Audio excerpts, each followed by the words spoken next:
Now, the uncertainty of COVID has made us all tighten our belts, and it's never been a better time to save even more by shaving thousands a year from your mortgage. We've crunched the numbers on the best rates. It is time to rethink your home loan. Interest rates have never been lower, globally. I thought about it a bit, but I didn't think that we had the equity built up for it. Banks are keen to lend at historically low levels.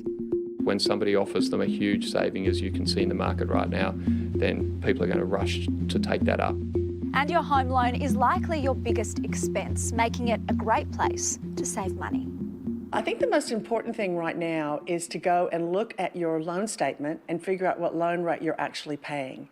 And if you are a homeowner and are paying anything that doesn't start with a 2, it is definitely time to look at your loan. Susan Mitchell, CEO of Mortgage Choice, says the coronavirus pandemic has changed the mortgage market for good and bad.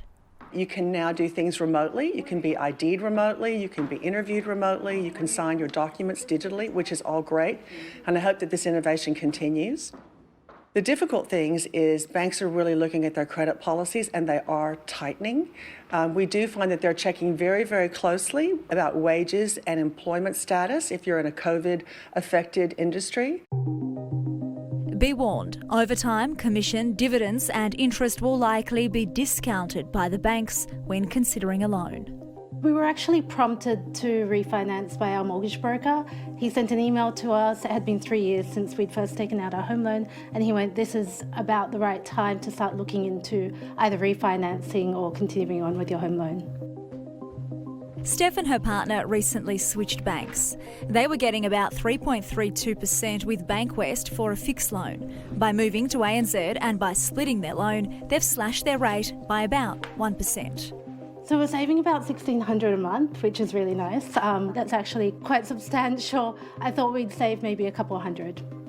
And because Steph signed up to ANZ during its cashback refinance bonus, she'll get $4,000 4 weeks after her loan is settled.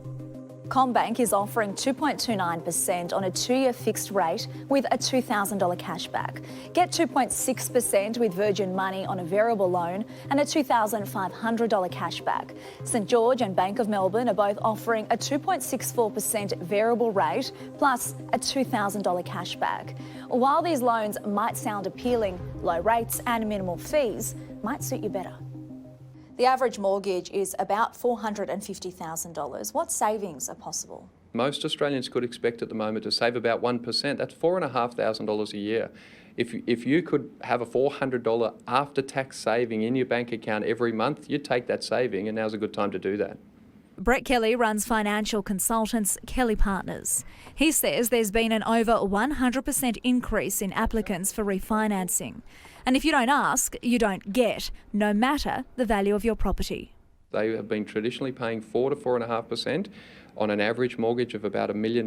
They can reduce that rate down to 2.7, 2.8%, and that can be $12,000 to $18,000 a year saving. So $1,000 a month saving net is a huge amount of money in this economy to most people who have seen either pressure on their job or pressure on their income and real uncertainty as to what comes next.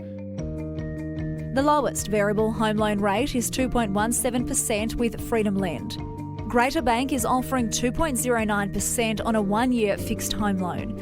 You'll get 2 years for 2.06% with Homestar Finance, 3 years with UBank or reduced home loans for 2.29%, and 2.59% with UBank on a 5-year fixed home loan. The best way to move ahead financially is to pay attention. And right now, in terms of your mortgage costs, if you have a good look, you will reduce your costs, which is an enormous saving in this particular environment. Some good deals out there, and our experts say the first step you should take is call your bank and ask for a better rate. And remember, the comparison rate, not just the variable or the fixed rate alone, gives the true cost of your borrowings.